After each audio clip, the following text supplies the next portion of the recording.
Good morning बच्चों। आज हम एक बार पुनः नई कक्षा बीए पार्ट थर्ड में अपना अध्यापन शुरू कर रहे हैं। मैं डॉक्टर मीनू वॉल्टर, समाजशास्त्र विभाग, एसपीसी गवर्नमेंट कॉलेज अजमेर के यूट्यूब चैनल में एक बार फिर पुनः आपका स्वागत और अभिनंदन।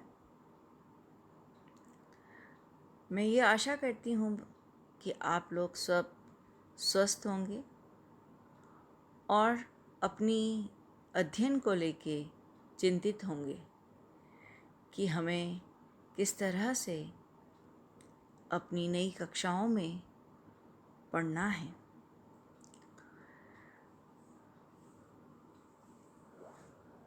सबसे पहले हम बात करेंगे, जैसे आपको पता ही है कि आप प्रथम वर्ष में भी आपने 2 पेपर पढ़े हैं, समाजशास्त्र के सिद्धांत और भारतीय समाज। द्वितीय वर्ष में सामाजिक अनुसंधान की पद्धतियाँ और दूसरा पेपर आपने पढ़ा है भारतीय सामाजिक समस्याएं एवं मुद्दे।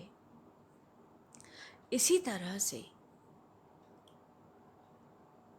बीए पार्ट थर्ड में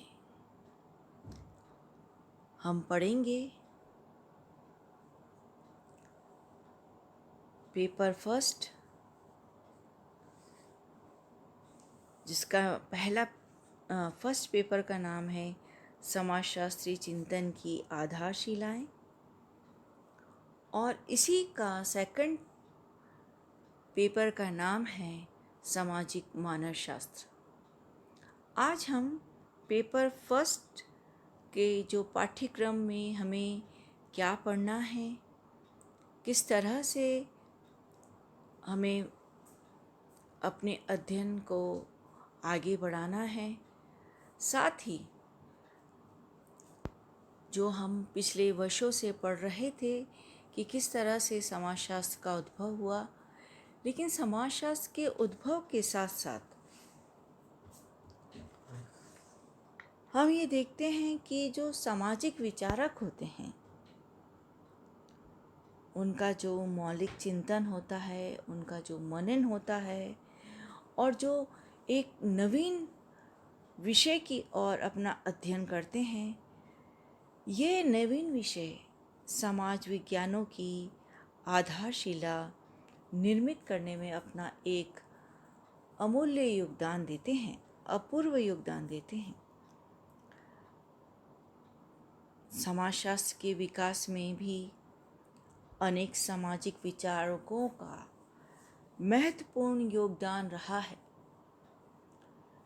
पिछले कुछ वर्षों में जैसे हमने पढ़ा कि ऑगस्ट कॉम्ट, जिन्हें हम समाजशास्त्र का पिता भी कहते हैं, जिन्होंने 1838 में सर्वप्रथम समाजशास्त्र का आरंभ किया था। पहले उन्होंने सामाजिक भौतिकी नाम दिया था, उसके पश्चात उन्होंने समाजशास्त्र नाम दिया था, जो लैटिन और ग्रीक भाषा के शब्दों से मिलकर बना है, सोशियस प्लस लॉगस, यानी समाज का शास्त्र। कॉम्ट के बाद इसी परंपरा को आगे बढ़ाते हुए Herbert Spencer, Emile Durkheim, Max Weber, Karl Marx का नाम विशेष रूप से उल्लेखनीय है। यदि हम भारत में समाजशास्त्र का विकास देखें तो भारत में आर के मुखर्जी और जी.एस. घुर्ये, इरावती कर्वे, श्रीनिवासन का नाम समाजशास्त्री जगत में बहुत ही महत्वपूर्ण है। आज हम पढ़ रहे हैं समाजशास्त्र का पाठ्यक्रम में, जैसे आप सभी को पता है कि प्रथम प्रश्न पत्र किस तरह से आता है, उसी तरह से आज हम देख रहे हैं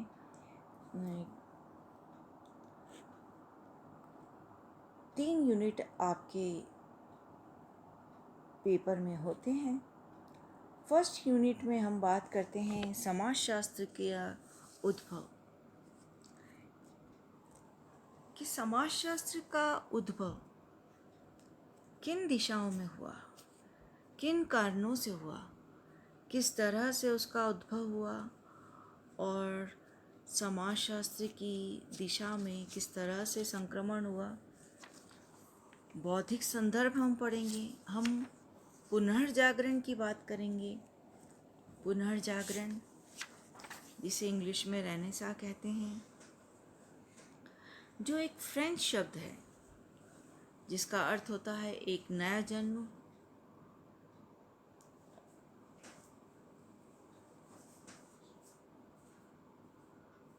या पुनर्जन्म। किंतु रेनेसां का जो अर्थ है वो बौद्धिक चेतना और चिंतन शक्ति के पुनर्जन्म से है। इसमें हम देखते हैं कि किस तरह से यूरोप में जो बौद्धिक परिवर्तन आया है और रोम और यूनान की जो सांस्कृतिक देन और विशेषताओं का जो नवीन संस्करण भी जिसे कहा जा सकता है, उसमें हम ये देखते हैं कि जो प्राचीन समय में रोम और यूनान में जो अभूतपूर्व सांस्कृतिक उन्नति हुई, साथ ही रोमन साम्राज्य के पतन के साथ साथ संपूर्ण यूरोप में एक अंधकार छाया हुआ था। सदियों तक जो यूरोपवासी थे इस अंधकार में डूबे हुए थे। किस तरह से वे अपना ज्ञान भूल गए थे और शिक्षा का प्रसार रुक गया था और लोगों के जीवन में इस समय धर्म का गहरा प्रभाव था। यह एक ऐसा आंदोलन था जिसके द्वारा पश्चिम के राष्ट्र मध्य युग से निकलकर आधुनिक विचार तथा जीवन पद्धतियों को ग्रहण करने लगे थे। इसमें हम पढ़ेंगे कि पुनर्जागरण की क्या विशेषताएं थी, पुनर्जागरण के क्या कारण थे और किस तरह से पुनर्जागरण ने के जो परिणाम और महत्व थे, साथ ही जो फ्रांस की क्रांति, औद्योगिक क्रांति के बारे में हम देखेंगे। अब हम नेक्स्ट देखते हैं ऑगस्ट कॉम्ट का प्रत्यक्षवाद और स्पेंसर का उद्विकास। ऑगस्ट कॉम्ट जिन्हें हम समाजशास्त्र का जनक कहते हैं, उन्होंने समाजशास्त्र को हमेशा एक विज्ञान की श्रेणी में माना है और उसी को लेकर उन्होंने प्रत्यक्षवाद का सिद्धांत रखा। प्रत्यक्षवाद को बताया कि किस तरह से समाजशास्त्र भी एक विज्ञान है। इसमें हम पढ़ेंगे प्रत्यक्षवाद क्या है, प्रत्यक्षवाद की क्या विशेषताएं हैं, साथ ही प्रत्यक्षवाद के क्या विभाग हैं। उसके बाद हम देखते हैं हर्बर्ट स्पेंसर, जो सामाजिक उद्विकास की बात करते हैं। स्पेंसर ने जो उद्विकास का सिद्धांत था वो डार्विन से लिया था और डार्विन का जो सिद्धांत था उसे उन्होंने समाज पर लागू किया था। उसके बाद हम बात करते हैं मर्टन की, रॉबर्ट के मर्टन, जिन्होंने प्रकार्य की बात करी थी कि किस तरह से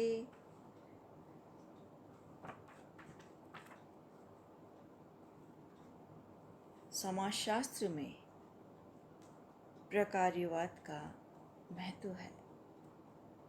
प्रकार्य क्या है, किस तरह के प्रकार्य होते हैं, और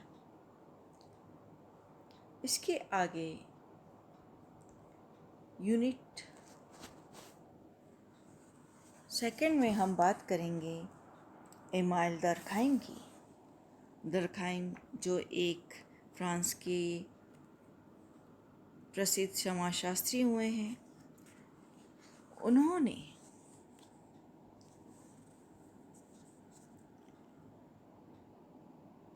सामाजिक एकता, सामाजिक तथ्य तथा आत्महत्या में क्या बात करी है। सामाजिक तथ्य क्या हैं, सामाजिक एकता क्या है, और किस तरह से समाज में एकता बनी रहती है, यह उन्होंने अपनी पुस्तक समाज में श्रम विभाजन में बताया है। इसके साथ ही हम बात करेंगे मैक्स वेबर की। मैक्स वेबर ने सामाजिक क्रिया किसे कहा है, कि कौन सी क्रिया सामाजिक क्रिया कहलाएगी, सामाजिक क्रिया के प्रकार क्या हैं, सामाजिक क्रिया किस तरह से समाज में कार्य करती है, कौन कौन से सामाजिक क्रियाएं हैं। उसके बाद हम बात करते हैं नौकरशाही की, कि किस तरह से समाज में नौकरशाही अपना रोल अदा करता है, नौकरशाही क्या है, नौकरशाही की विशेषता क्या है, नौकरशाही जो ब्यूरोक्रेसी जिसे हम कहते हैं, वह एक कर्मचारी तंत्र, अधिकारी तंत्र भी इसे कहते हैं। साथ ही मैक्स वेबर कहते हैं कि नौकरशाही तार्किक और विवेकशील नियमों पर आधारित होती है। इसके लिखित नियम होते हैं और जो अधिकार होते हैं उनका एक स्तरीकरण होता है, और अधिकार और दायित्वों का जो विभाजन होता है वह व्यक्ति की योग्यता और क्षमता के आधार पर होता है। फिर हम बात करते हैं नौकरशाही की विशेषताओं की, और साथ ही नौकरशाही के क्या कारण हैं और नौकरशाही किस तरह से समाज में अपना रोल अदा करता है। उसके बाद हम बात करेंगे धर्म की। धर्म में जब हम बात करते हैं धर्म की, तो धर्म का उल्लेख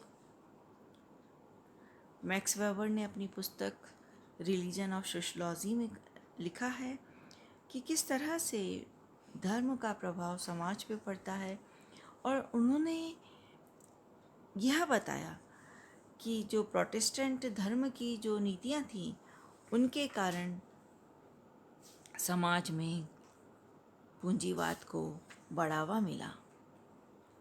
उसके बाद हम बात करते हैं कार्ल मार्क्स की। कार्ल मार्क्स ने वर्ग संघर्ष, द्वंद्वात्मक भौतिकवाद और अलगाववाद पर अपनी विचार रखे, ये हम इसमें देखेंगे। उसके बाद आती है हमारी देशज परंपरा में हम बात करते हैं कि भारत में किस तरह से समाजशास्त्रीय चिंतन और विकास हुआ, किस तरह से भारत में समाजशास्त्र का विकास हुआ, कहाँ पहले इसका अध्ययन अध्यापन शुरू हुआ, और किन किन समाजशास्त्रियों का इसके विकास में अपना एक महत्वपूर्ण योगदान है। जैसे हम देखते हैं कि समाजशास्त्रीय विचारों में विकास की 3 प्रवृत्तियां हैं। उन्हीं प्रवृत्तियों को आगे लेके विभिन्न समाजशास्त्रियों ने, जिसमें Radhakamal Mukherjee, DP Mukherjee, GS Ghurye, Kapadia, KM Kapadia, Majumdar M Madan, AR Desai का एक महत्वपूर्ण